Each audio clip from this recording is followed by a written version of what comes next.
everybody, good morning and welcome back to the UPSC the Hindu analysis series. Today, as you know, the date is 25th of July and we are starting with the front page of the today's Hindu. And quickly देखते हैं हम कि आज के front page से क्या important articles हैं. Fine, because front page हमें ये idea भी देता है कि जो further अंदर की pages हैं उस पे हमें क्या read करना है. ठीक है? So let us have a glance.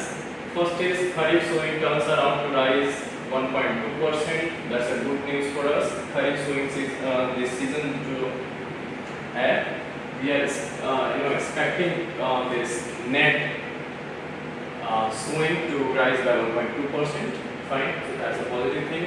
Apart from that, we have this smaller article on today's editorial page, and that's related to India-Sri Lanka relation. And ties get a boost, but Tamil issue is unanswered. Fine. Vision is incomplete without a resolution. Resolution is related to the Tamilian issue basically, and especially this 13A, that is constitutional article 13A, that is 13th amendment of Sri Lankan constitution. That is 13A, we call it popularly. Fine, because India time and again asked Sri Lanka to kindly come up with this amendment because this gives powers to. I have discussed a few days back in one of this discussion with the President of Sri Lanka actually arrived in India to have this bilateral discussion with our Prime Minister. So 13th Amendment basically is related to the devolution of powers to the councils or provincial council of the states of North and Eastern provinces or states of Sri Lanka. And basically this is more or less related to giving power to the Tamilians. Fine. Apart from this, we have another thing here, proposed bill to make Aadhaar compulsory. Fine. Though Aadhaar is not compulsory yet, and that is related to the registration of births and deaths. So, bill has been proposed by the government to make Aadhaar compulsory for the registration of births and deaths. Fine. So, this is again we will be tracking this news on page number 11. Apart from that, government is now ready. Central government is ready for discussion on the Manipur issue. That's what our Home Minister tells the Parliament. Okay? Because this has been demand of opposition party that government should discuss this matter in house itself. So therefore, but opposition wants, our opposition has put one condition that discussion will start only when Prime Minister will make a suo motu statement on the situation in the state of Manipur. Fine, suo motu by his own, I mean by its own. So taking suo motu cognizance of the matter. ठीक है, ये नहीं कि उनसे उनको कहा जाए कुछ ऐसा, बट खुद ही वो इस चीज पे हाउस में आके बयान दे. ठीक, sure. No votes without undertaking from candidates. Okay. Okay, so in a bid to stem the use of award WAPC as a political tool, Parliamentary Standing Committee has suggested taking an undertaking from shortlisted candidates beforehand that the honor should not be returned for political reasons. So आप लोगों ने देखा होगा कुछ time पहले, कुछ साल पहले इंडिया में एक फैशन चला था दैट इज अवार्ड WAPC. ठीक है, सो इसलिए गवर्नमेंट ये चाहती है कि ये गवर्नमेंट जो ये अवार्ड विनर्स जो भी लोग हैं वो एक undertaking that they want to returning the same award for the sake of what? Political reasons. Fine? So this might be a good thing because this suggestion has been given by Parliamentary Standing Committee. Okay? This is we pay our share in RRT's project Delhi government to SC. So कल Supreme Court ने ये strong words में Delhi government ने ये बोला है कि candidate pay the requisite amount to the RRTC, that is rapid is जो project है related to rapid rail transportation जो project है fine, because and also when Delhi government says that we don't have enough of funds, IC says that we have spent almost 1100 crore rupees on advertisement, so of course you have money, therefore, and finally Delhi government has banned on that. So of course Delhi government has to pay. Okay, government approves 8.15% interest rates for PF Provident Fund deposits in 2022-23 from 18.10%. ठीक है, means 0.5% की जो है वो addition की गई है इसमें 0.05%. Okay, Israel's controversial judicial reform bill gets parliamentary nod. Fine. And finally, yesterday only we discussed this article that District Court of Varanasi has asked the Archaeological Survey of India to make a survey of Gyankapi Mosque, which is located in the adjacent of the Kashi Vishwanath in Varanasi itself, Kashi Vishwanath. Fine. So therefore, but what happened yesterday that the Supreme Court stays this ASI scientific survey judgment and give the time to the other of this party, or you can say those who are the stakeholders into the Gyankapi Mosque, so they can approach the Allahabad High Court against this order of Varanasi District Court. Fine, and this is to be done by Friday. Fine. So therefore, survey cannot be conducted by ASI till Wednesday unless and until High Court is not coming up with its own judgment. Okay? So इस पे भी हम time रखेंगे as the situation evolves. Apart from that, you see again same वही चीज that is a regional rapid transit system RRTS. Right? First RO water ATM 500 more to be set up in Delhi. So this Yamuna river still flowing over danger mark may rise further. Okay, all this news related to Delhi only. Next from state, so more or less in having this. Now you see Srinagar, Jammu mein what is going on. Gujars and Bakrwals to keep the streets over ST tag for Pahadis. ठीक है? So protest rallies by Gujars and Bakrwals who oppose the inclusion of upper caste Pahadis in the scheduled tribe list. ठीक है? So they are going to protest. Gujars and Bakrwals, जो community है Jammu and Kashmir, going to protest over the this ST tag that was given to the upper caste Pahadis. ठीक है? Next page पे चलते हैं. What's more important, so states की जहाँ पे बात करें mostly you see the this politics, but again since the Rajasthan Administrative Services notification has already been out, so you can also track this kind of news as well. Social security for gig workers in Rajasthan. Gig workers, those who are, for example, gig workers like Swiggy, Zomato के साथ जो काम कर रहे हैं, ठीक है? They are called gig workers. So such kind of जो लोग हैं उनके लिए भी ठीक है. So Rajasthan government has social security provision for such people as well. ठीक है. Assembly passes bill after becoming an act. This will be the first legislation in the country. So Rajasthan is coming up with many of the first. ठीक है. थोड़े time पहले आप लोगों ने देखा होगा कि Rajasthan has come up with an act guaranteeing this minimum 125 days of employment in this urban areas, fine for the unemployed people on the lines of Manrega, that is meant for rural areas. ठीक है. Welfare basis for platform based workers, so platforms gig workers, quite similar.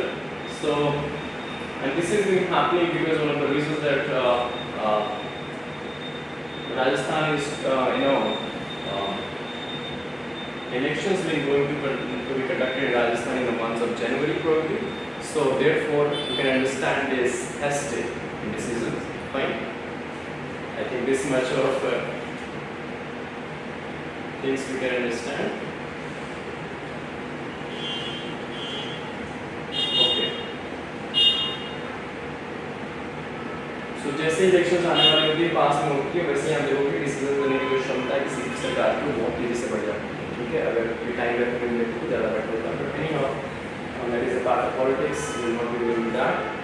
Assembly session in June, patently illegal. Punjab government has this AAP government in Punjab, that assembly session that has been proposed by AAP government in June, but that was actually proposed, that happened actually that was patently illegal. Fine.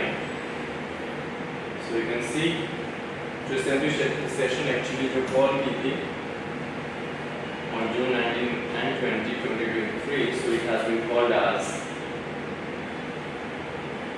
this unfortunate or patently illegal by the Punjab governors. This was a special session for the Punjab government. Okay.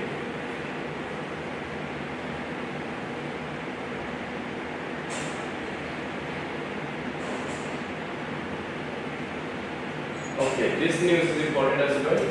ISRO to launch PSLV Polar Satellite Launch Vehicle C-56 carrying Singapore's new imaging satellites. ठीक है?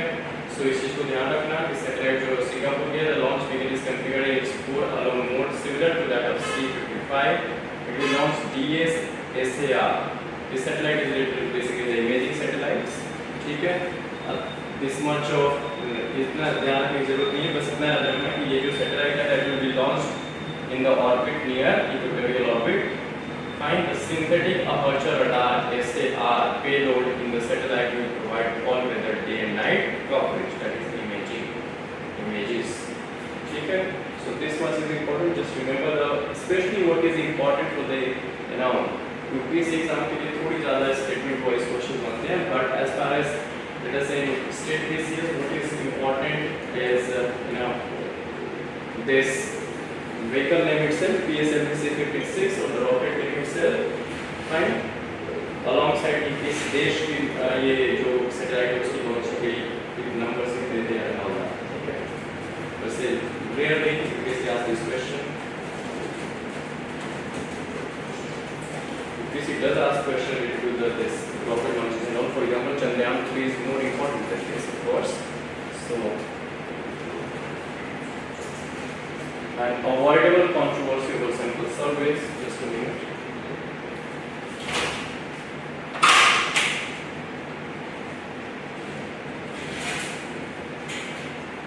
And avoidable controversy over sample surveys. Fine. So, हम controversy नहीं जाते इस article पर discuss नहीं करेंगे. ठीक है? more or less. क्योंकि इससे निकलने वाला कुछ नहीं है. गवर्नमेंट ने अभी data related panel set up किया under the first chief statistician of India, Dr. Pranab Sen. So उस कमेटी की जो recommendations होंगी उसके बेस पर देखेंगे. This committee has been mandated, or panel has been mandated to actually review the whole of NSO data. ठीक है? So data has become the new oil for in the economy. So therefore it becomes paramount important that we should have authentic data. Fine? Okay. So still incomplete. This is the article related to, on the first page we mark that is India-Sri Lanka relations. India's ties with Sri Lanka are bound by Tamil question. ठीक है? Indeed. So that's why I said that 13th Amendment is related to giving special, this or devolving the powers to the provincial governments or the state governments, keeping at the center Tamilians trying to migrate 200 years before. We have discussed this, that Tamilian population who migrated to Sri Lanka, celebrating 200th anniversary of their migration recently, last week only.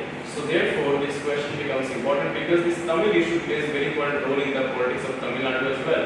So somewhere this issue is very much central to the India's, especially political, this politics concern as well, both for the central government and especially for the state government.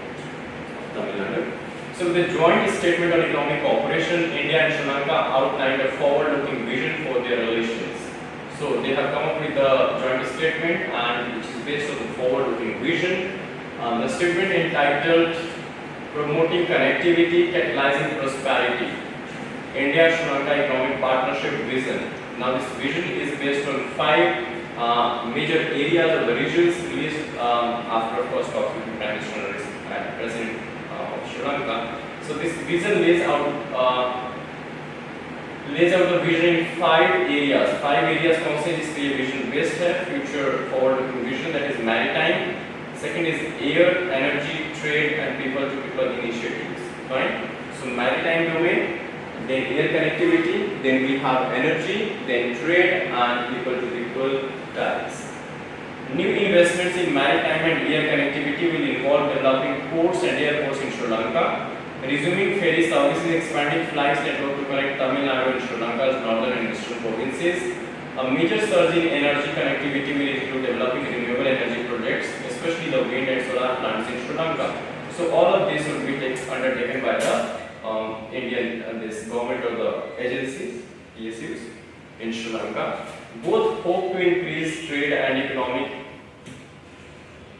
Both the sides hope to increase trade and continue the economic ties between the two countries.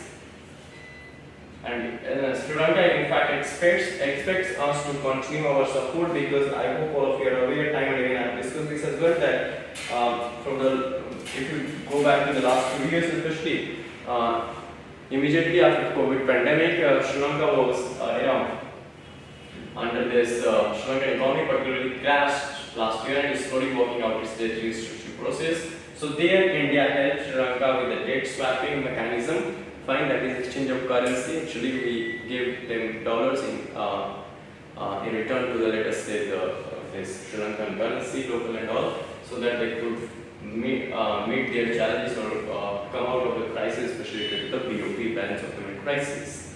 And memorandum of understanding was signed to operationalize UPI, digital payments in Sri Lanka, and to designate the Indian rupee as currency for trade. So again, here you see the internationalization of rupee, one thing that is going on, that has been supported and aggressively undertaken by the RBI and central government. So therefore, again here it has been proposed that trade between India and Sri Lanka would take place in the Indian rupee, right, or the Sri Lankan currency. They also agreed to explore ways of enhancing tourism and cultural and religious travel and educational collaboration. Fine. While the vision statement revealed a comprehensive plan for the future, what it lacked was conspicuous. None of the written documents released during Mr. Wickramasinghe's visit acknowledged previous commitments by Sri Lanka on honoring the 13th constitutional amendment for devolution of powers to the north and eastern provinces. 13th amendment जिसकी मैं बात कर रहा था, तो जो भी Sri Lankan president ने एक बार भी 13th amendment के बारे में कोई बात नहीं की, but our prime minister was there to remind him. So it was left for our prime minister to make a sharp appeal in his speech for devolution and the conduct of provincial council elections, and he emphasized the need to ensure a life of respect and dignity for the Sri Lankan Tamil community. Fine.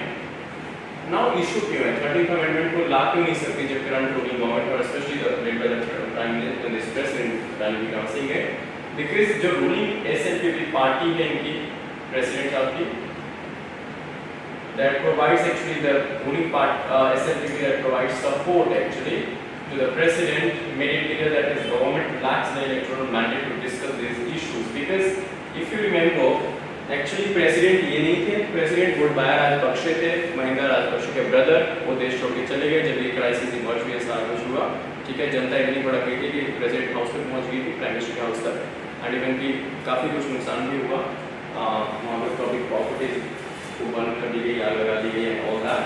So because of such reasons actually ये जो रानिल विक्रमसिंघे हैं, ये actually he was appointed as a president as a blessing in disguise, fine, and not you would say as a electoral mandate. So इसलिए जब ये जीत के आएंगे majority के साथ, तब इनके पास ये पावर होगी कि ये अमेंड कर सके. अदरवाइज अभी भी ये रूल जो कर रहे हैं वो श्रीलंका की जो SLPP पार्टी है उसके सपोर्ट से कर रहे हैं. So he is somewhere you can say electorally जो है कंपल्शन है इनके पास, इसलिए अमेंडमेंट नहीं ला सकते. That is what the party is saying basically. For long the cause of tension between India and Sri Lanka. So काफी टाइम से जो cause of tension है between India and Sri Lanka, that is with respect to the Article 13A of the Indian Sri Lankan Constitution. The fact that neither Mr. Wickramasinghe comments in Delhi nor the joint statement refer to such crucial issues may be the bigger message from the meeting that despite Sri Lanka's other dependency on New Delhi, the Indian government is no longer welcome to bring its historical concerns over the Tamil issue into bilateral negotiation. So ये भी message हो सकता है कि ठीक है, जो भी इश्यूज हैं काफी टाइम से जो पुराने इश्यूज, ये इशू है मेजर, ठीक है, बट हम इसको ओवरशेडो ना करने दें बाकी जो एरिया जो कॉपरेशन है, ठीक है, बाकी एरियाज में. So therefore it might be the message on the part of the government that let us walk the talk, ठीक है. ऐसा नहीं है कि एक अगर एरिया में हम कुछ नहीं कर पा रहे तो उसकी वजह से हम अपनी बायलैटरल जो रिलेशंस है उसको इम्पोर्टेंट बनाते हैं, ठीक है. Regardless of the strong familial bonds between India and Sri Lanka, history has kept up ties in the past and any vision for the future that does not include an amicable resolution. Amicable is acceptable, to both the parties, let us say in a friendliness manner. Resolution of this issue will be considered incomplete. So of course, whatever issues are there, whatever conflict are there, cause of concerns are there, that could be solved only through dialogues and discussions, and that too should be in a friendly manner, amicable manner. Next important article that we'll be discussing is related to ASEAN. What happened recently? This ASEAN Foreign Ministers meeting concluded in Jakarta, that is the capital of Indonesia. And ASEAN है क्या? So ASEAN is basically a group of 10 Southeast Asian nations plus 5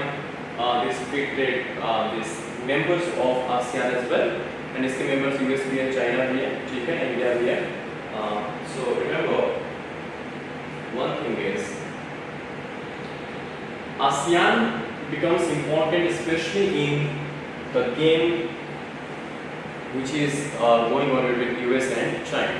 ठीक है, सो क्योंकि ASEAN की जो closeness है वो China के साथ बहुत ज़्यादा है. चाइना की डिपेंडेंसी भी कुछ कंट्रीज की आउट ऑफ द 10 कंट्रीज में आसियान है कंस्टिट्यूट करती है. उसमें से 4-5 कंट्री ऐसे हैं जो फुली डिपेंडेंट ऑन चाइना. ठीक है, सिर्फ एक कंट्री है इस फिलीपींस.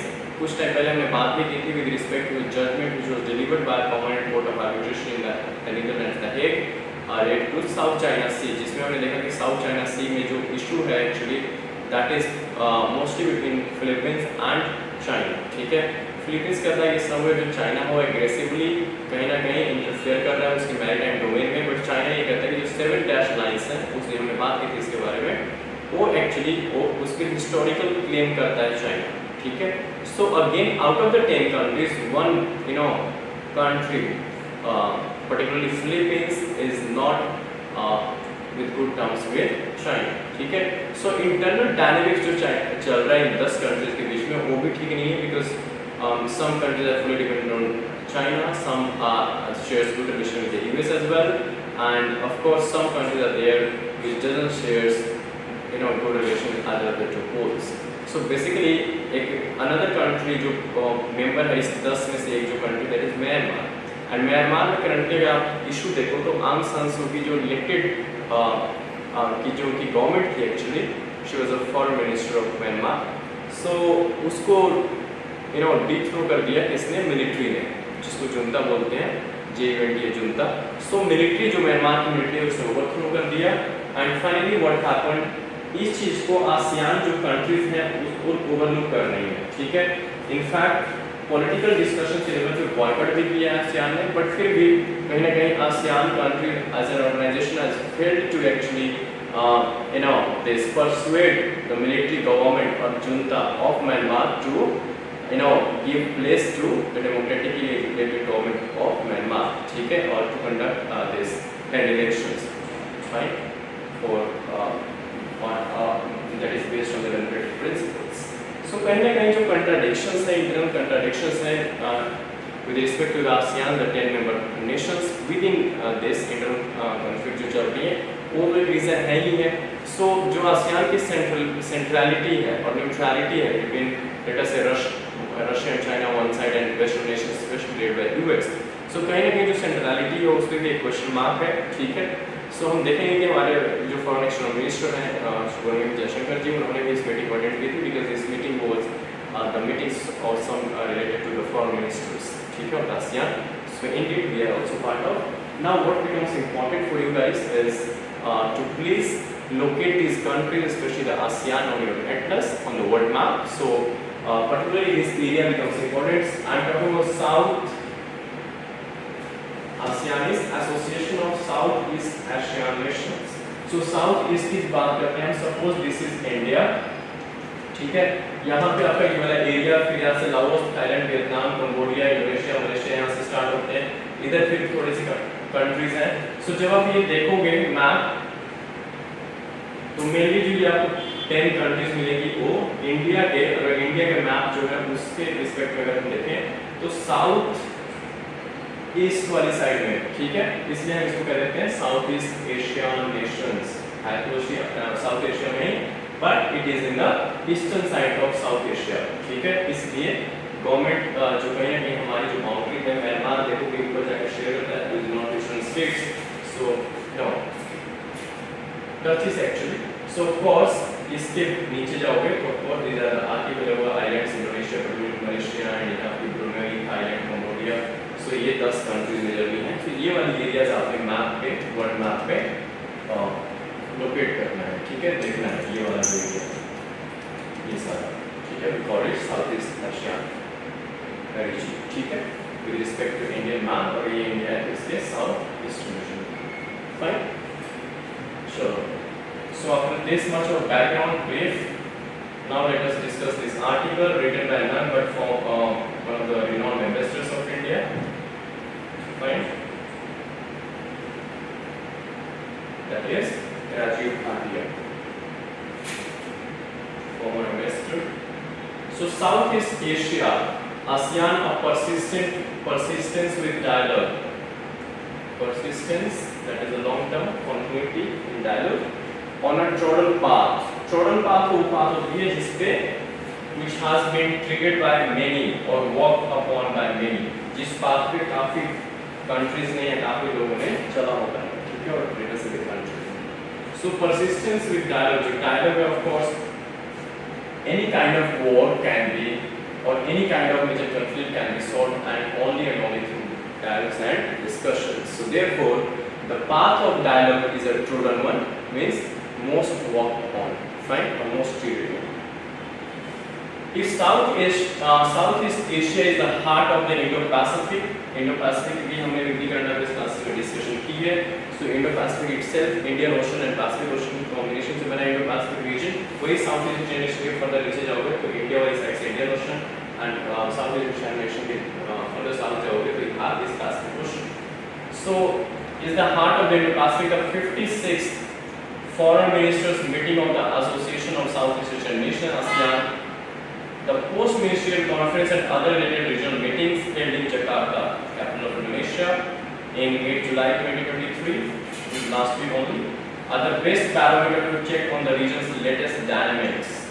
So ये जो ministerial meeting है, this is one of the best, can be one of the best barometers to actually check the latest developments or dynamics that is going on in the region. An elaborate institutional architecture created by ASEAN has become an inclusive platform that draws nations from near and far, as also all major players, see United States, China, India, Japan and Russia, engaged in shaping the strategic contestation in a very vast region stretching from East Africa to South Pacific. So Southeast Asian region है that is stretches from East Africa to South Pacific. ठीक है? So इस चीज को ध्यान रखना। Vision and challenges, but क्या vision है आसियान की और चैलेंजेस क्या हैं? अगर हम इन डेप्थ स्टडी करें जो भी आउटकम डॉक्यूमेंट्स हैं इस मीटिंग के बाद, so particularly the joint communication of the FMM, this foreign ministers meeting is indicative of ASEAN brave attempts to navigate through transformative changes in the present decade. The impact of the COVID-19 pandemic, economic slowdown, the Ukraine war, climate change, and above all the Cold War type confrontation between the United States and China. So अगर हम एक joint communication पे जाएं और ध्यान दें उस पर फोकस करें तो somewhere it indicates the brave attempt on the part of ASEAN, which is focusing on all the major critical areas of present decade, that is the impact of COVID-19 pandemic. Apart from economic slowdown, the Ukraine-Russia conflict or the war, climate change, and above all, Cold War type mindset of confrontation between the United States and China. As the current chair, Indonesia has portrayed ASEAN as an epicentrum of growth. That is epicenter of growth. Epicenter of growth. It is a well chiseled. Chiseled is well shaped. Chiseled is well shaped. Vision with 3 interrelated dimensions.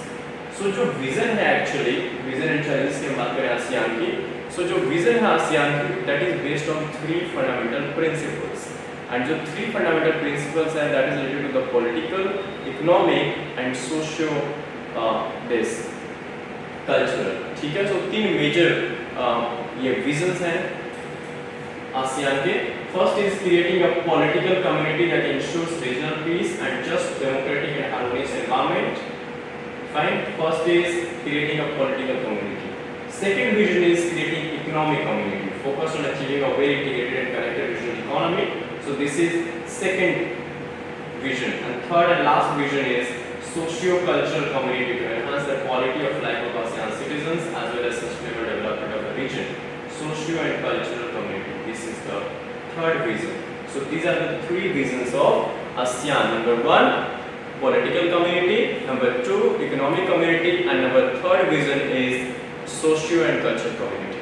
ठीक है, सो ये तीन reasons याद रखना। Addressing fellow foreign ministers on July 11, Retno Marsudi, the Minister of Foreign Affairs of Indonesia and chair, argued that ASEAN's ability to manage regional and global dynamics depended on two critical ingredients that promote its unity and centrality.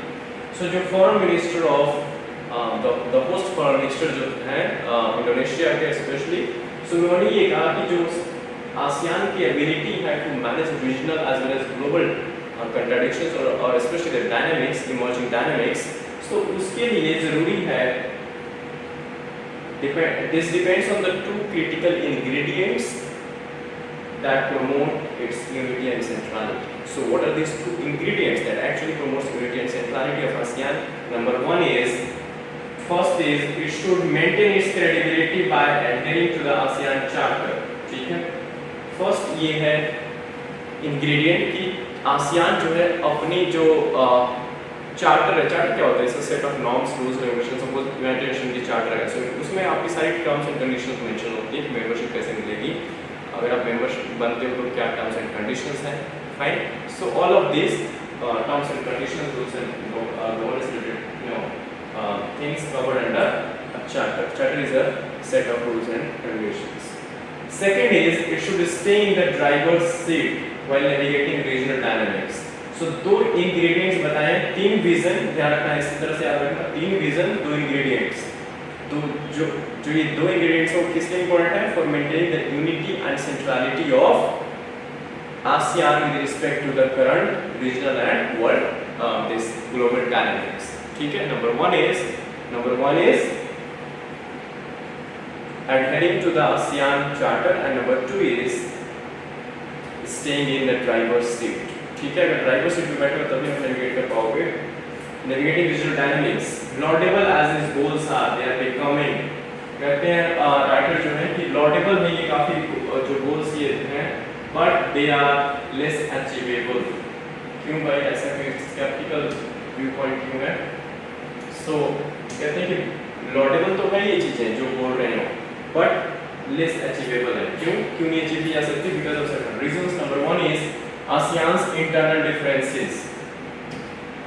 जो मैंने पहले ही बताया आपको कि ASEAN की internal differences जो हैं on issues such as Myanmar keep surfacing in public। ठीक है, its desire to lead the region and shape its agenda stand jeopardized by the strained relationship between US and China। देखो दोनों ही part हैं, member है कहीं ना कहीं ASEAN के, US and China, but still you see जो दोनों के बीच में जो रिलेशन है that is not one of the cordial one। ठीक है, so therefore the confrontation or the strained relationship with the two somewhere stands jeopardized। jeopardize करता है क्या? Jeopardize is causing harmful or let us say putting in a dangerous situation or danger actually। So it jeopardizes region and shapes its agenda। It jeopardizes the agenda as well as the regional let us say vision and all mission of this ASEAN bloc।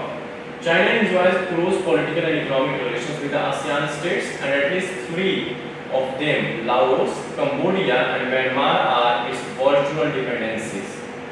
So देखो China जो है it enjoys close and political and economic relations with ASEAN states and especially three countries are virtually dependent on China, that is Laos, Cambodia and Myanmar, जहाँ पे military rule अभी चलती है। ठीक है, so आपको इसलिए मैं कह रहा हूँ कि मैप इम्पोर्टेंट है बिकॉज लोकेट करोगे तो आपको पता होगा कि लाओस कहाँ पे है, कंबोडिया कहाँ है, म्यांमार कहाँ है, किस सीक्वेंस में। आपने सिर्फ देखना नहीं है, आपने उसकी स्टडी करनी है कि सपोज नॉर्थ में कौन आता है, ऊपर सबसे पहले कौन है, फिर उसके बाद कौन सी कंट्री है, फिर साउथ में कौन है।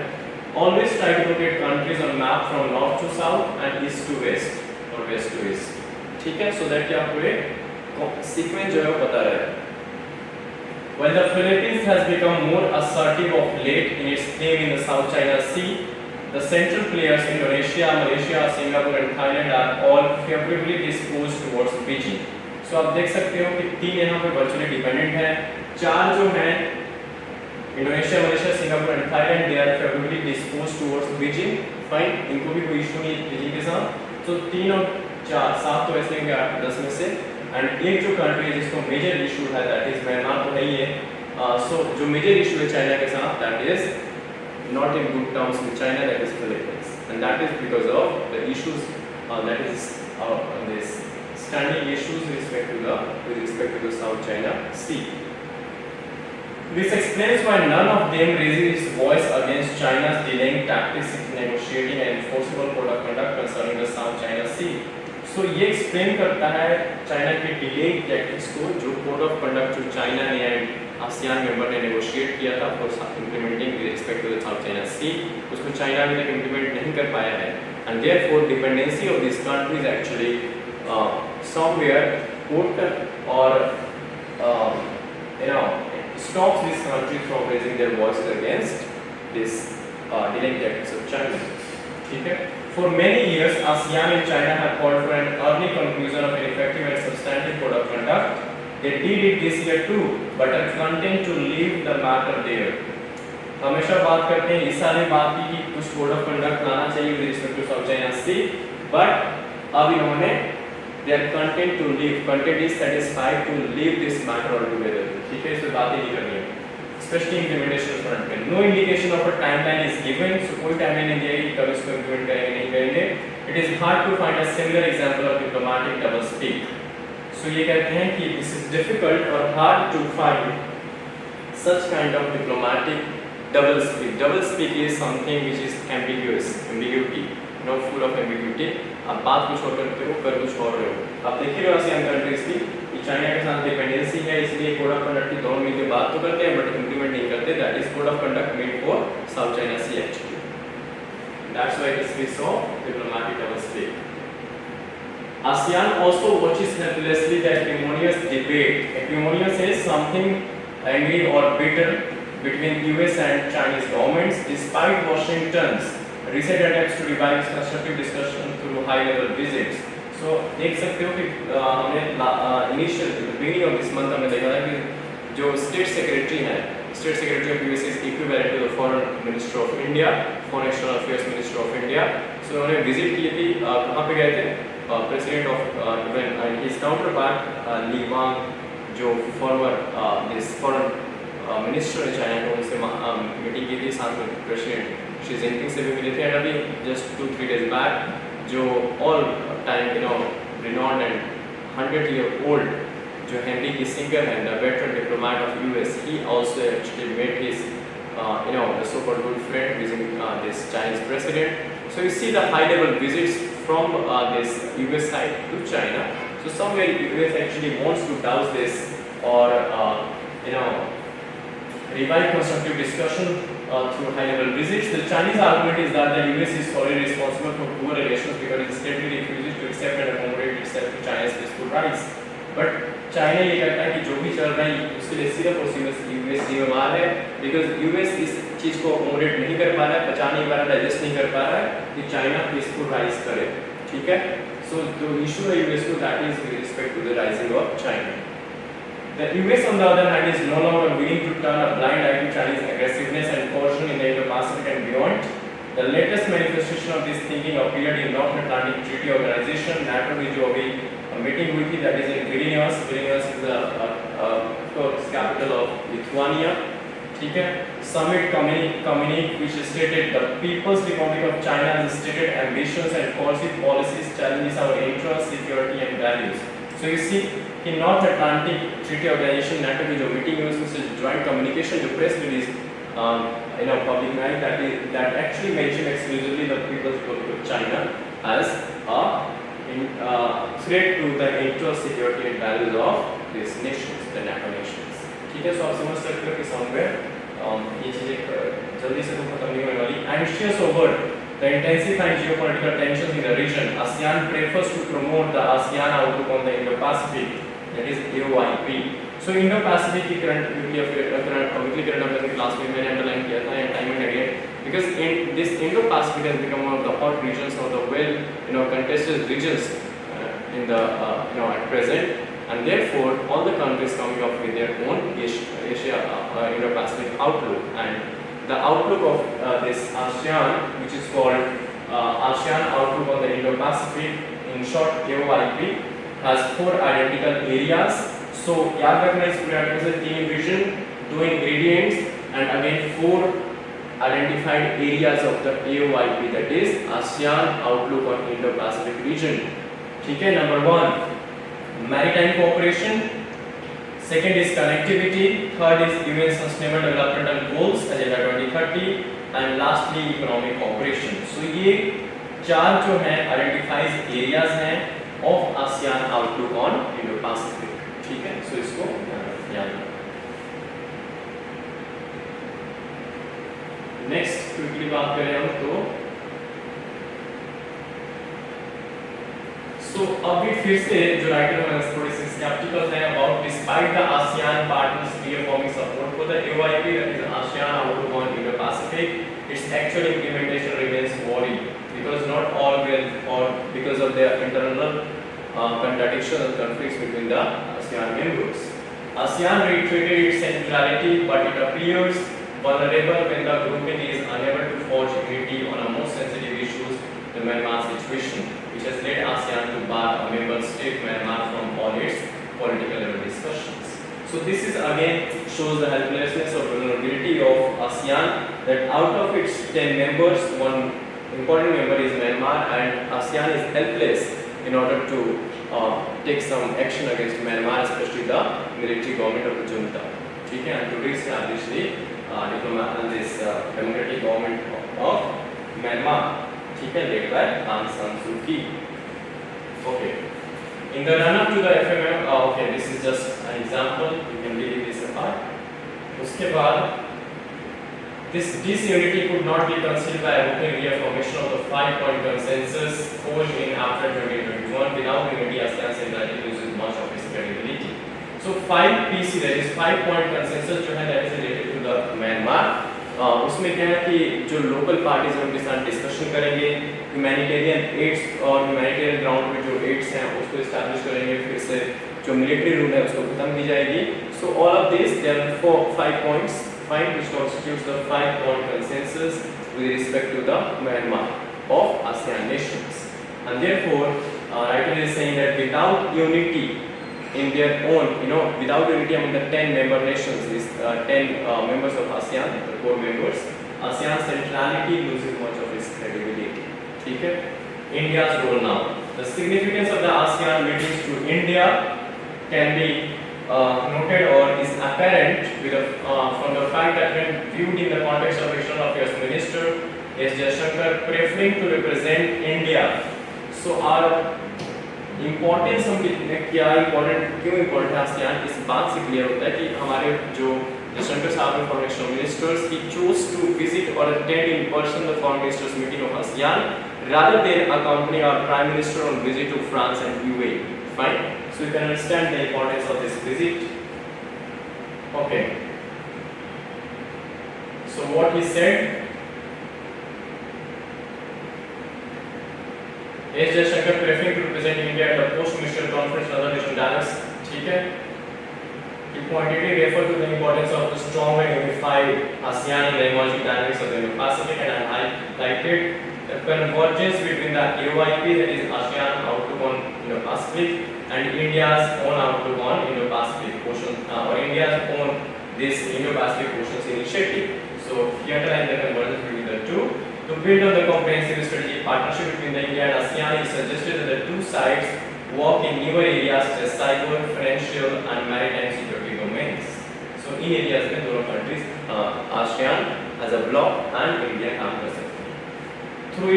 Though it appeared that ASEAN did not make much progress and no new ground was broken, its persistence with dialogue internally and externally prevents geopolitical temperatures from rising. ठीक है, so he is underlining the importance of dialogue. That's why the title is is persistence in dialogue. ठीक है? The next ASEAN summit will be held in Jakarta, Indonesia's capital itself, in September 2023. Hopefully, this will bring greater clarity on the way to tackle challenges confronting the region. So we are hopeful of the better results, better outcome, greater clarity from the ASEAN summit that is going to be hosted by again Indonesia in the capital Jakarta itself. ठीक है? So smaller piece of article but very impactful. You see from this article what we can take forward is the India's role. What is the India's relation with respect to the India stands with respect to the ASEAN, the China and ASEAN closeness. Fine. Apart from China's US, this dynamics plus the vision, the ingredients and the ASEAN outlook on the Indo-Pacific. Fine. So these are very important points which you can take away from this article.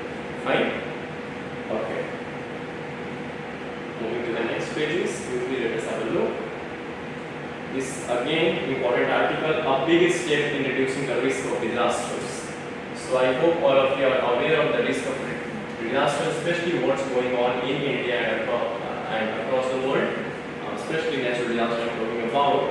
So there are certain examples as well. Suppose Yamuna flood is one of the examples of this disaster because of climate change and all.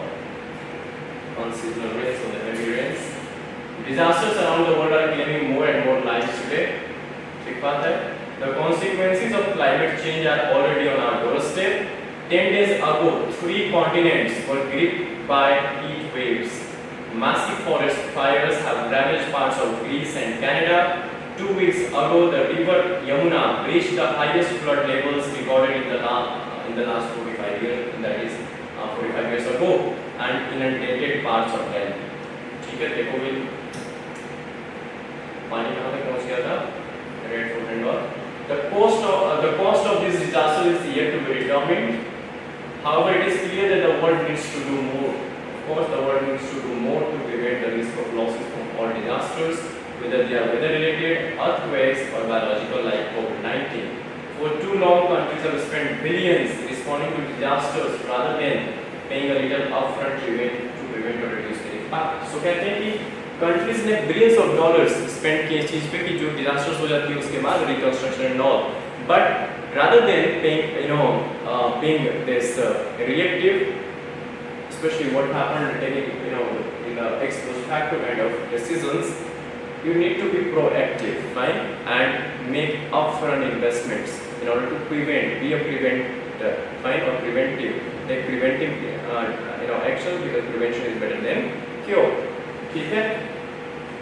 Or reduce the impact of disasters. Because we are at the midpoint of the Sendai framework for disaster risk reduction. Remember, this is important from both buildings and mains point of view. You should be aware of what exactly is the Sendai framework for disaster risk reduction. So Sendai is in Japan, and this conference was held in Japan in the particular place known as Sendai with respect to the disasters. जो disaster related risk है उसको कम करने के लिए actually conference held हुई थी इन Sendai इन 2015 Japan. ठीक है? सो उसमें से जो भी वहाँ से जो भी फ्रेमवर्क बना उन सारे डिस्कशन के बेसिस पे फाइन. सो उसको हम बोलते हैं Sendai framework for disaster risk reduction and is the year. The target years are 2015 to 2030 means इस 3 इयर्स के बीच में हमें डिजास्टर रिस्क को कम करना है. ठीक है? Which is the global roadmap. This framework is global roadmap for reducing disaster risk and losses. While progress has been made, we are not where we need to be. कहते हैं इन दोनों writers ये कह रहे हैं कि प्रोग्रेस जरूर किया है, वर्ल्ड ने किया progress, but somewhere we are not where actually we need to be. हम वहाँ नहीं पहुँचे नहीं है जहाँ पे होना चाहिए हमें. However, with a renewed sense of urgency and a people-centered approach, we can significantly reduce disaster losses by 2030. Still 7 years to go, right? Now India's initiative. So India ने disaster risk reduction के जो related जो steps और initiative लिए हैं, that is a remarkable one. And currently एक तो G20, we are hosting G20 president, we are the president of this G20 for the current year G20 summit host कर रहे हैं. So उससे related भी एक India ने group बनाई है, form की है. And apart from that हमने एक और भी initiative लिया है, ठीक है? So So India's initiative, two great initiative from this one. One good news is that countries are finally coming around to the value to the value of disaster risk reduction, which India has elevated as a priority for G20 through its presidency of the group. Specifically, India has established the first G20 disaster risk reduction working group. So this is a notable contribution of India to the world, because under its presidency of G20, India has established the first G20 disaster risk reduction working group. ठीक है? Now G20 की अगर थोड़ी सी बात करें तो country जो भी पार्ट हैं G20 की 19 countries plus EU as a whole and European Union. ठीक है? G20 है क्या? It's this grouping of, you can say, this 20 countries, 19 countries plus European Union as a whole, 27 bloc and this members of EU almost. And this was especially proposed in the, especially it became vocal or came into prominence post 2008 great global financial crisis. Okay, so reason जो था वो mostly since beginning economic था, fine, basically focused on economic issues and all, but later on this covered everything. Today you see we are talking about disasters under G20 framework. Okay, so of course it covers today every major areas and issues. G20 hold around 85% of the global GDP and about 2/3 of the world population. And as human vulnerability to disaster is strongly linked to the economic decisions, the G20 is in a unique position to chart a new path of disaster risk informed decision making. This means not only considering the potential impact of economic decisions on disaster risk, but also leveraging economic tools to reduce existing risk and preventing ones. ठीक है? So economic tools ले, measures ले, so that we can prevent further risks and prevent the new ones, that is emerging risk. You see, so इसलिए दोनों authors writers कहते हैं कि that is why we welcome the priorities identified by the G20 disaster risk reduction working group, which forms the basis for the communication being negotiated in Chennai. ठीक है? So Chennai में इस group की meeting हुई थी. You know कि India के हर major cities में मीटिंग हो रही है of the different groups of G20. These are in direct support of the calls to action of the May 2023 political declaration of the General Assembly of the mid-term review of the Sendai framework. So writers ये कहते हैं कि ये जो grouping form की India ने, this is in direct response or this is in support of the calls made by the May 23 political declaration of the United Nations General Assembly, fine, with respect to mid-term review of the Sendai framework. Of particular note are these around enhancing early warning systems, resilient infrastructure, and financing for disaster risk reduction. So noticeable जो points related to these are these 3 points.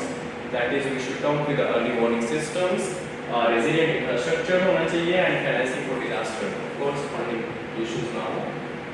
Early warning systems. So एक best example early warning system का दिया गया है, जो wiper जो है cyclone आया था उसकी वजह से गुजरात में आप देखो कितनी ज़्यादा नुकसान नहीं हुआ, not even a single death. So that was being actually, and that could happen because of the early warning systems. Fine.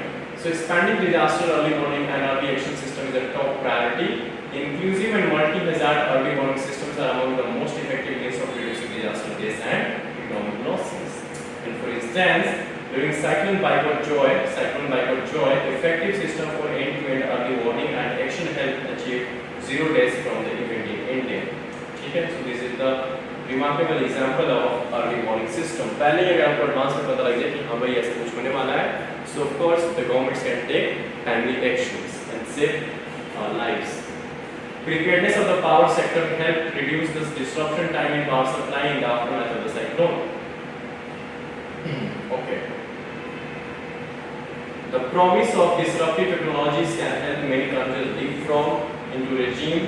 So disruptive or emerging technologies can help many countries leapfrog. Leapfrog is improving quickly, fine, from your current status quo, current position, into a regime where they can use global capacity for forecasting to meet global needs.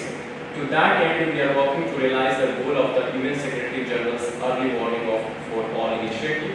Another initiative of United Nations, remember, UN Secretary General's office especially, that is called Early Warnings for All initiative, which seeks to create universal coverage for everyone by the end of 2027. So आपको पता होना चाहिए कि ऐसी कोई initiative United Nations General Secretary के office है उसमें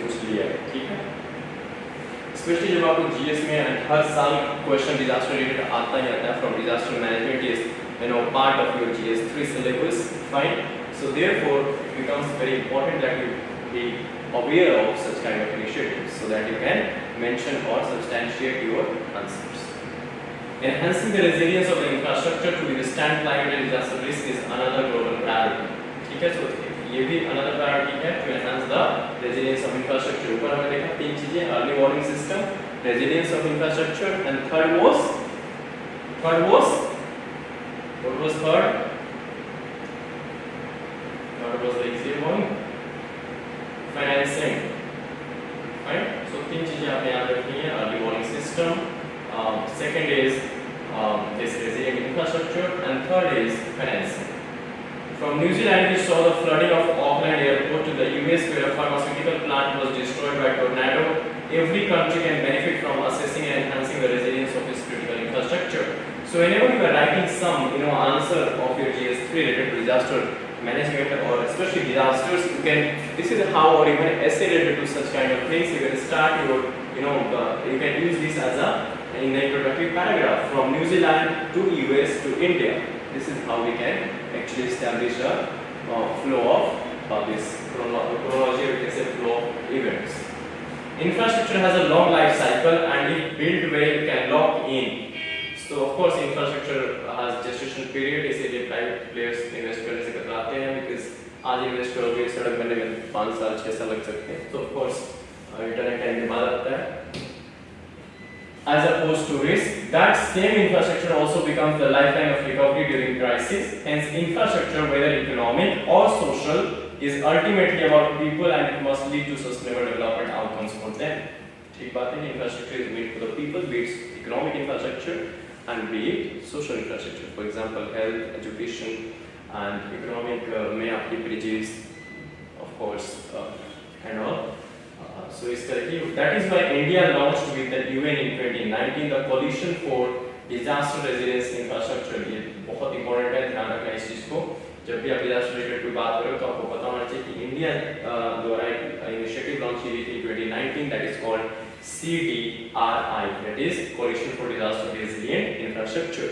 गवर्नमेंट ने coalition की of countries for disaster resilient infrastructure की जो infrastructure create करें और disaster resilient, ठीक है, disaster को फेस कर सके. To support policy development and capacity support for disaster resilient infrastructure, especially in developing countries. We are currently collaborating to create a global methodology for conducting infrastructure resilience. This is being said by the UN Secretary General for Disaster Risk representative of the UN Secretary General.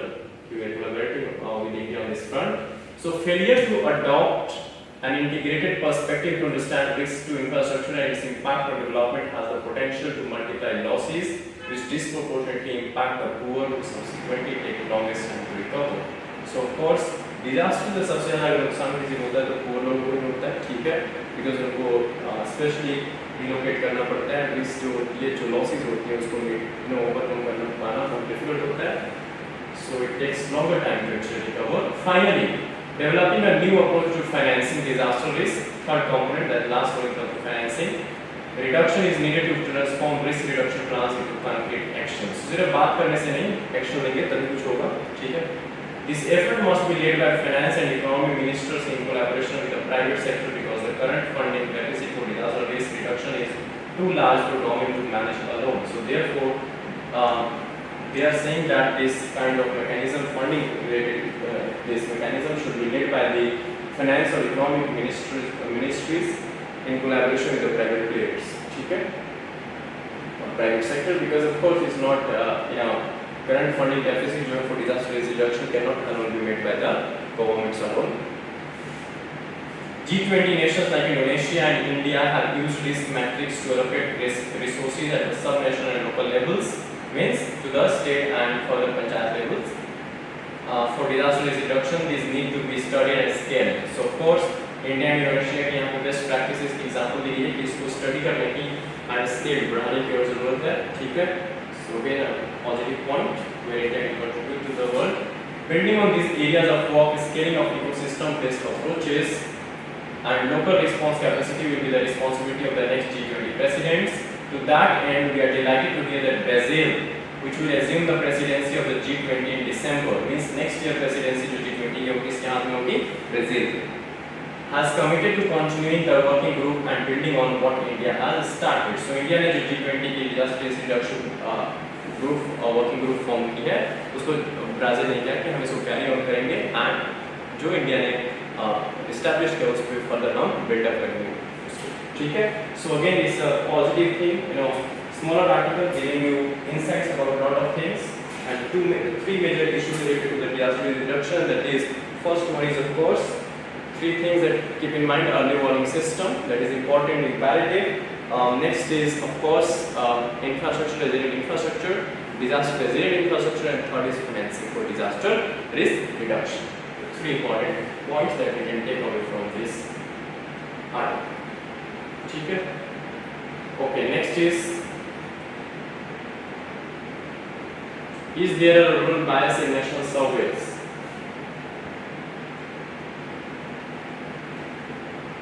ठीक है? So अगर आप देखोगे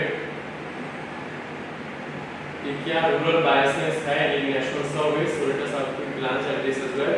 What is the debate on the methodology for national surveys? जो आज का article था first editorial वाला, जो मैंने छोड़ा OPSC से रिलेटेड था समवेयर, इसलिए हम यहाँ पे कवर कर लेंगे उसको. Now, do our national surveys suffer from rural bias? क्या rural पे ज़्यादा ध्यान है in terms of representation? What can be done to minimize random errors and mistakes? What lies before the new products and committee? इसी committee की मैं बात कर रहा हूँ पैनल की. ठीक है? So the story so far: the government of India recently appointed a panel under the chairmanship of Pranav Singh, former chief statistician of India, to review the methodology of the NSO, National Statistical Organization. Right? Why is there a need for review? This happened in the background of articles by Shamika Ravi and Vivek Debroy, arguing that the usage of outdated survey methodology by national surveys such as NSS, National Sample Survey, NFHS, that is National Family Health Survey, and PLFS, that is Periodic Level Force Survey, have systematically underestimated India's development. Remember, Shamika Ravi is member of Prime Minister Economic Advisory Council, PMES जिसको हम short में बोलते हैं, Prime Minister Economic Advisory Council, and Vivek Debroy is the chairman of this council. ठीक है? जो Prime Minister को advice देती है on economic this matters. Economic Advisory Council नाम इसलिए. According to them, this archaic methodology has failed to capture reality in the recent past, and the Indian economy has been incredibly dynamic in the last 30 years. On the other hand, P.C. Mohanan and Amitabh Kundu have reasoned that there is no systematic underestimation of development by these national surveys.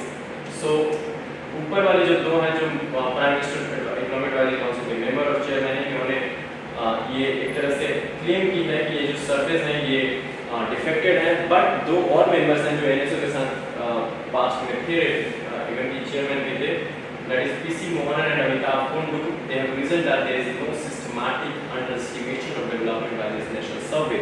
कि नहीं rural biases नहीं है और underestimation भी नहीं है in surveys में. Therefore, there is no need. So you look at it, there is no need for restructuring or overhauling the survey methodology just because it doesn't suit certain narratives of development. However, they accept that there may be errors which should be minimized. They also advocate the usage of appropriate sample weights to make the national sample adequately representative. ठीक है? So अगर देखोगे urban composition across surveys, rural biasness क्यों है? इससे हमें पता लगेगा. Closer look at the urban population estimates in percentage NFSS data. The NFSS survey is conducted by the Ministry of Health and Family Welfare, remember, not the NSO. So NFSS 5 जो हमारे पास latest data है, government data. ठीक है? Unweighted samples 24.2% almost. NFHS weighted estimate 31, census projection 34, World Bank estimates 34.5. तो इनमें deviation देखोगे तो 0.2 का है, डिफरेंसेस -6, और 3 और 5 में डिफरेंस देखोगे weighted estimate इनमें तो माइनस का डिफरेंस और भी ज़्यादा है. ठीक है? So source क्या इसका इस पूरे NFHS 1 सबसे पहले कंडक्ट किए थे 1993 में, and currently we have the latest NFHS 5 2021. So it gives an idea about the deviations or the differences in the different weighted unweighted sample, weighted estimate related to NFHS, census की projection करनी है। Census means census of India actually 2011 की, and world bank estimates क्या है, तो different context में इसको compare किया गया एक्चुअली, ठीक है। सो इस तरह से हमें ओवरव्यू दे रहा है कि इशू है कि नहीं है। ऑफ कोर्स माइनर से डिफरेंसेस हैं, देखो -2.6 -2.8, ठीक है। सो इसलिए ये लोग भी कह रहे हैं जो किसी मोहन कोंडू जो है कि अंडर एस्टिमेशन ऑफ डेटा नहीं है बट एरर्स हो सकती हैं in methodology itself, and this table actually reflects these errors, deviations. Why is it important? National level data is key resource for research, policy making and development planning. ठीक है, इसलिए important है. So it is of utmost importance to understand and analyze both claims in the light of existing evidence. National level data बहुत important हो जाती है for policy making and all. So therefore it becomes important कि हमारे पास authentic data हो, ठीक है. For this purpose, we will be taking a closer look at the NFHS data, which is being conducted by the Ministry of Health and Family Welfare for the last 30 years in the International Institute of Population Sciences as a nodal agency. Does the NFHS have a rural bias? Ms. Ravi, Shamika Ravi, and Mr. Debroy in separate articles have argued that one of the ways in which the national survey like NFHS are underestimating Indian development is through rural bias in terms of representation. In other words, the survey methodology which depends heavily on the last census data, that is 2011 census की बात कर रहे हैं, systematically overestimates the rural population. तो rural biases इन्होंने क्यों बात की? क्योंकि ये कहते हैं कि ये दोनों ये कह रहे हैं शमिका रवि एंड विक्टर जी कि somewhere जो ये NFHS जो सर्वे है 5 स्पेशली इसने ओवरएस्टिमेट किया किस चीज को, रूरल पॉपुलेशन को, अगर हम कंपेयर करें तो सेंसस ऑफ इंडिया 2011 के साथ. However, the closer examination of 5 rounds of NFHS data doesn't show any such systematic bias towards rural population. हमने देखा कि जो differences and deviation वो बहुत ही minor है, 1 or 2 point की है, ठीक है. If you match the estimates of the urban population by the NFHS with the corresponding World Bank estimates and urban percentage projection from the census period 1991 till 2011, it is clear that there is no evidence of any systematic rural bias. That is based on the above table. ठीक है, कि rural बायस नहीं है. क्यों? क्योंकि यहाँ पे जो डिफरेंसेस हैं सिर्फ एक जगह 5 में है, बट व्हाट अबाउट रेस्ट? अगर 2, 3, 4 देखो, स्पेशली 2, 3 and 4 देखो एनालिसिस डेटा, तो यहाँ पे कोई डिफरेंस डेविएशन नहीं है in negative terms specially. And analysis 2 में माइनर है एंड एनालिसिस 1 में 0.3 positive sense. So somewhere the deviation is not that much. So error हो सकती है बट बायसनेस नहीं है. इसके वजह से हम ये कंक्लूड करते हैं. On the other hand, there is evidence of rural population underestimation by NFHS 3. So rather उल्टा है कि overestimate नहीं कर रहे हैं rural population को, rather जो NFHS 3 round की सर्वे कंडक्ट हुई थी उसमें somewhere underestimate किया गया था rural population को. Okay. What further? Only NFHS 1 and 4 estimates seems to be really close to the World Bank estimates and projections based on the census data. However, these errors seem random rather than systematic. Random errors use होती हैं. How can we minimize such errors? Generally, there are higher percentages of no response in urban areas compared to rural areas. ठीक बात है. However, this also does not seem to have any systematic relation with either rural or urban bias in the estimation. Generally, कह रहे हैं कि देखने को मिलता है कि higher percentage of no responses in urban areas compared to rural areas. ठीक है, जैसे जब भी सेंसर कंडक्ट होता है तो आपके घर पे इनोवेशन के आते हैं जो भी ऑफिशियल्स हैं. सो वहाँ पे जो रिस्पॉन्सेज हैं वो मोस्टली नेगेटिव में होता है, नो रिस्पॉन्स होता है in urban areas compare to the rural areas. So again there is, this also does not seem to have any systematic relation with either rural or urban bias in estimation. For example, NFHS 1 with its near correct estimation of urban population had the lowest urban response rate at 94.5%, while NFHS 5 with its underestimation of urban population had the second lowest urban response rate of 95.6%. Nonetheless, where we no response or not, there seems to be room for improvement in the minimizing the errors and the way sample weights are assigned. ठीक बात है कि अगर error है तो उसको minimise करना चाहिए, रैंडम एरर जो भी है. और cursory glance at the percentage जो हम टेबल देख रहे हैं उसमें हम परसेंटेज पे फोकस करें of the urban samples in unweighted sample indicates that assigning appropriate weights may help to correct the errors to great extent. In NFHS 1, 2, 3, 4, 5 the unweighted percentage of urban sample were 31 respectively. All this one unweighted sample की बात कर रहे हैं. ठीक है, 31 this one 31, then 30, this 31.3 on your 31.3 नीचे से 1 to 3 आपकी 31, 31.3, 44.2. This is unweighted sample. So we weight it. If the sample weights are appropriately assigned after taking into account all possible sources of error, then Hunter's representation of either rural and urban seems to be a character of a large extent. So solution क्या है कि proper weightage देना, ठीक है, urban rural population को दें, such kind of जो deviations हैं, जो errors हैं, उनको minimize कर सकते हैं. So what next? Pronouncing committee needs to address these concerns to make the sample adequately representative rather than go for a complete overhaul of the survey methodology. So suggestion ये है कि rather than overhauling the complete survey methodology, the pronouncing committee should address these concerns of deviation in or urban biases की जो claim की गई है, rural biases especially, to make the sample adequately representative rather than go for complete overhaul.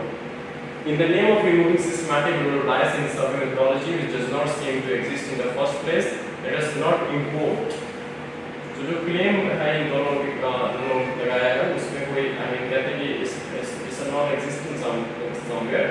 Let us not import systematic urban bias rampant in policy making, planning and financing to national level surveys. But इसका मतलब ये नहीं कि हम systematic urban bias जो है in policy making, planning and financing उसको import करें, ठीक है? So substitute कर दें इसकी जगह पे rural biases को ये ठीक नहीं. Let us remove the bias where it actually exists, be it rural or urban, ठीक है? So the writers are researchers in development economics, ठीक है? Okay. Next is what does India's first gig workers' rights bill stipulate? Fine. So Rajasthan में जिसमें हम बात कर चुके हैं, ठीक है? Already in short, what does India's first gig workers' rights bill stipulate? अब ये बिल है, एक्ट नहीं बना है तो एक्ट बन जाएगा, and hopefully बन ही जाएगा क्योंकि इलेक्शन टाइम है. So फिर हम इसको ट्रैक डाउन करेंगे because this is related to particular Rajasthan, ठीक है?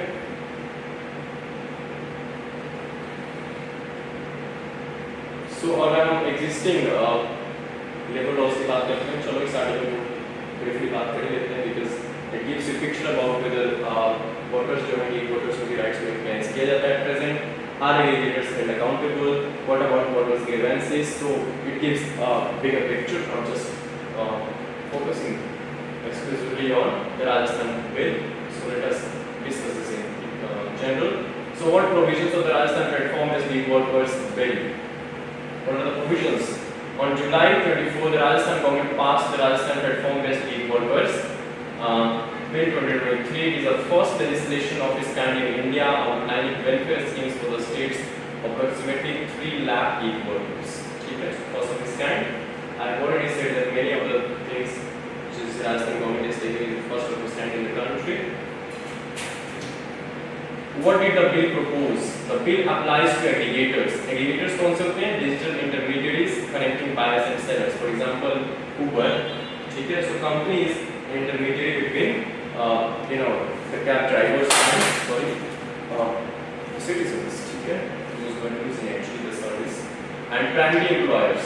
Individuals or organizations engaging platform-based workers. The bill proposes a welfare board comprising state officials, 5 representatives each from gig workers and aggregators, and 2 other from civil society. So this will be a composition of a welfare board comprising state officials plus 5 representatives each from gig workers, aggregators, and 2 other from civil society. So a comprehensive board. The board will set up, what will be the function of this board? It will set up a welfare fund, register platform-based gig workers, aggregators, and primary employers, facilitate guarantee of social security. Okay? So this will be the function of the board. The board will maintain a database. The board will maintain a database of companies and workers, and each worker will receive unique ID which shall be valid in perpetuity. Okay? In their recommendations to the government, labor unions previously objected to vague terminologies in the bill that may offer loopholes to companies. So, labor unions जो है उन्होंने इसको oppose किया था because of vague wordings used in the bill, which can lead to that may offer loopholes to the companies to further exploit the workers. Where will the funds come from? According to the bill, the board will create a social security and welfare fund comprising contributions made by individual workers, state government aids, and other social and welfare cess apart from each transaction, which the aggregator is required to pay. The rate of the welfare cess will not exceed 2%, not fall short of 1% of the value of each. So ये जो इस funding mechanism के लिए जो पैसा कहाँ से आएगा फंड के लिए, तो ये इंडिविजुअल वर्कर्स से कुछ लिया जाएगा, कुछ स्टेट गवर्नमेंट एड देगी and other social and welfare cess भी लगाया जाएगा. Cess and surcharge. सेस क्या होता है कि it's a kind of tax which is made to be imposed for a specific purpose. यहाँ पे इसलिए नाम दिया गया वेलफेयर सेस. ये जो पैसा इसे कलेक्ट होगा सिर्फ किसको जाएगा? To the welfare of the gig workers. ठीक है. And aggregators are required to submit the amount within first 5 days of a month. Aggregators जो है first 5 days of a month में अपने जो भी shares बनता है उनका वो contribute कर देंगे. Unions, labor unions objected to contributing the fund, arguing that it should be sourced only from aggregator companies and state funds owing to the fluctuating and irregularity of pay. Because हाँ यहाँ पे बात की है कि individual workers भी contribute करेंगे towards this fund, so इसको अपोज किया है लेबर यूनियंस ने.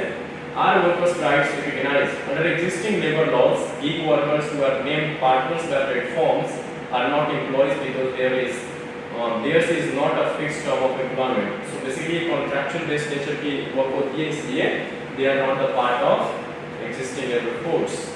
Marked by providing exclusive service to one provider for specified duration, the Code on Social Security passed in 2020 by central government and yet to be implemented carried restrictive criteria about eligibility which are done away with in the Rajasthan bill. ठीक है. So कहीं ना कहीं जो eligibility criteria थी इस Social Security bill 2020 जो Indian government ने पास किया था, so उसमें जो है eligibility criteria उसको अलग कर दिया, उसको साइड कर दिया राजस्थान के बिल में. ठीक है.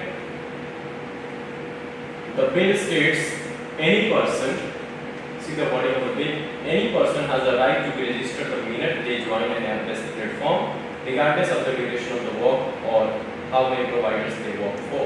ठीक है. So the moment the workers undertaking such kind of work, they will be registered for this welfare this scheme. The welfare board is expected to formulate schemes for social security listing only accidental insurance and health insurance. ठीक है.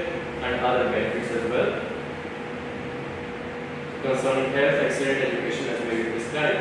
Unions, labor unions have recommended that benefits available to gig workers be enumerated clearly in the bill, expanding on the clause other benefits. पता तो हो कि other benefits में क्या cover होगा. Another responsibility of the welfare board, unions say, should be to assist workers in negotiating contracts by developing standards, formats, and principles for aggregators.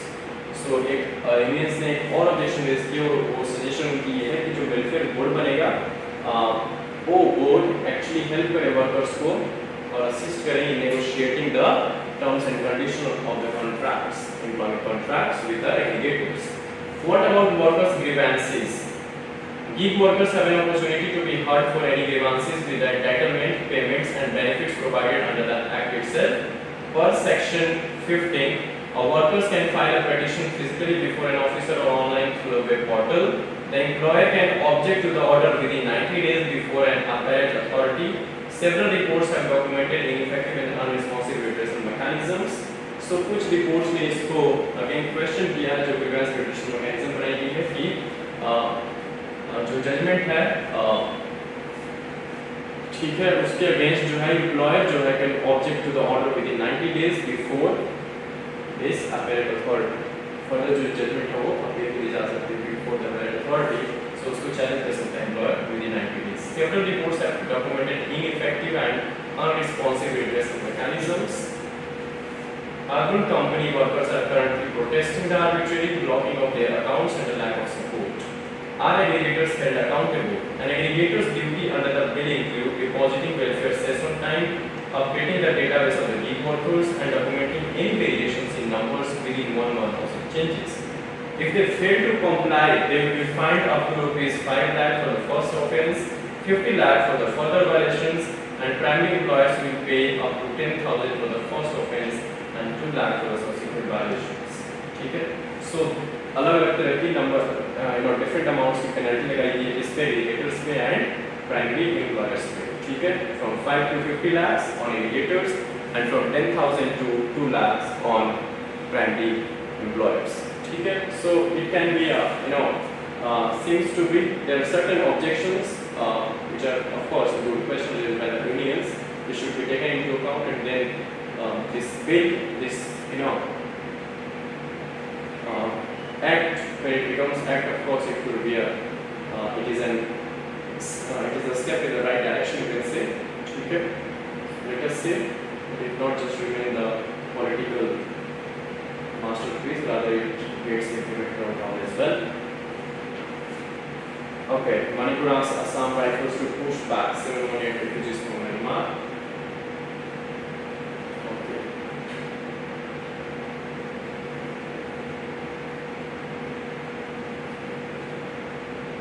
Government ने campaign launch किया है, सेंट्रल गवर्नमेंट ने, एक word बन जाता है हमारे लिए, सेंट्रल गवर्नमेंट लॉन्चेस मेरी माटी मेरा देश campaign.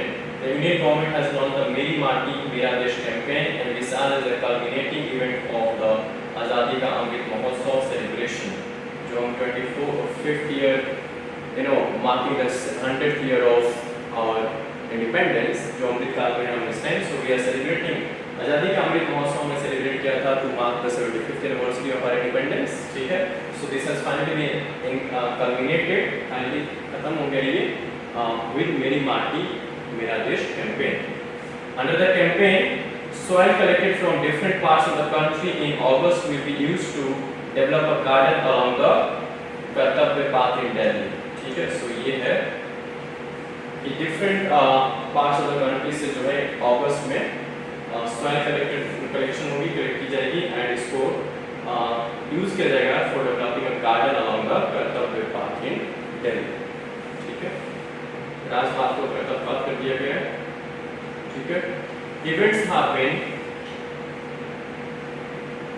planned at the panchayat, village, block, urban, local body and state and national levels respectively. The panchayat level programs will be organized between August 9 and 15, ठीक है. इसमें यहाँ से डिस्कशन हो जाती है. The 5-point agenda है इसके लिए includes the installation of Shila Falakam, that is memorial plaque bearing the names of those who have made the supreme sacrifice. For this purpose, the fields, that is brave hearts, include freedom fighters, personnel, CFA personnel, and state police. So all of them will be included. इतने भी रह जाएगी कि उन्होंने sacrifice किया मैं आपको देश के लिए, ठीक है. मिनिस्टर ने सीख किया INB मिनिस्टर ने अनुराग ठाकुर जी ने मांगे हैं जवाब किसे CBSE central board of film certification. Explanation of what Oppenheimer saying, that is Gita को इसमें discredited मालिक किया है, ठीक है. The intimate scenes was censored by the films India distributed to blur the cover page of the Bhagavad Gita, ठीक है. So ये कौन थे? ये जो physicist and Oppenheimer was one of the top, this scientists who actually developed the atom bombs, ठीक है.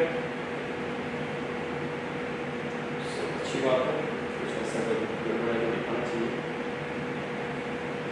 Okay. Bill likely to make Aadhaar authentication mandatory to register births and deaths, ठीक है.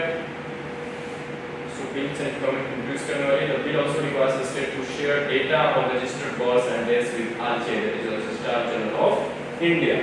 Remember अभी तक आधार mandatory नहीं है for welfare measures and all, because सबके पास आधार नहीं है, जिसके पास नहीं था, कुछ issues हैं, fingerprint related issues and lots of issues आ जाते हैं. So suppose उनको welfare कैसे, मतलब उन तक कैसे पहुंचे welfare schemes और measures. This is Supreme Court कहता है mandatory नहीं है, but the government is planning to introduce some, bring amendments in the Aadhaar in order to make this mandatory for the birth and death certification registration.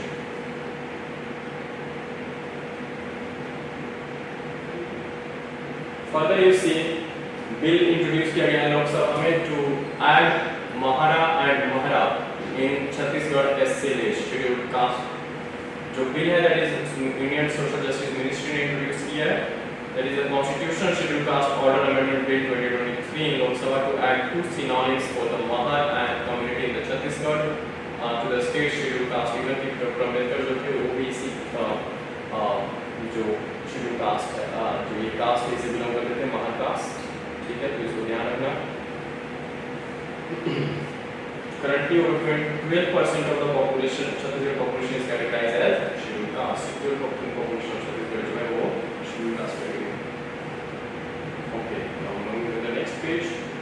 The news: ICMR argues to control human infection studies. ICMR is Indian Council of Medical Research.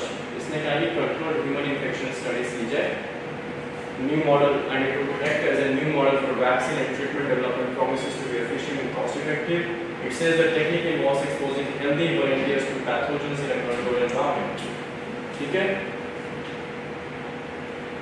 No awards without undertaking from candidates. Panel ने suggest किया, parliamentary standing committee है on tourism, transport and culture. कौन सी standing committee ने suggest किया तो ध्यान रखना। ठीक है?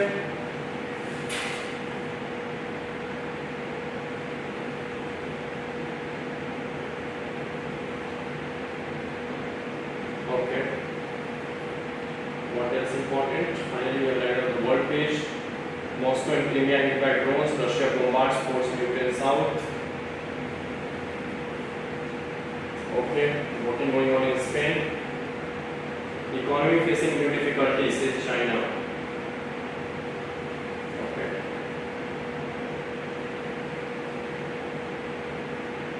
So see again, as Prime Minister Modi reiterates power evolution in Sri Lanka, ruling party says no 13 Article 13 amendment. ठीक है? So further it means कि जो issues हैं वो India Sri Lanka case में जल्दी खत्म नहीं होने वाली। SEBI rise instant settlement for market trades next year. SEBI chairperson Madhuri Puri book. ठीक है?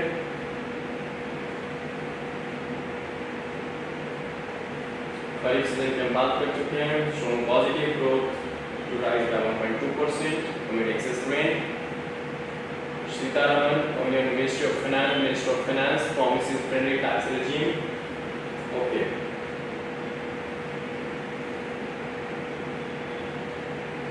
Adani to build Sri Lanka power unit by January 25. Right. Okay, finally we have landed on the sports page. So that's it as far as the editorials and important articles were concerned, and miscellaneous these facts from both prelims and mains point of view, mains examination point of view. So if you have any query, whatever related to whatever discussed, you can put the same in the comment section. Until then, take care, keep revising, stay tuned for the tomorrow's Hindu analysis. Thank you.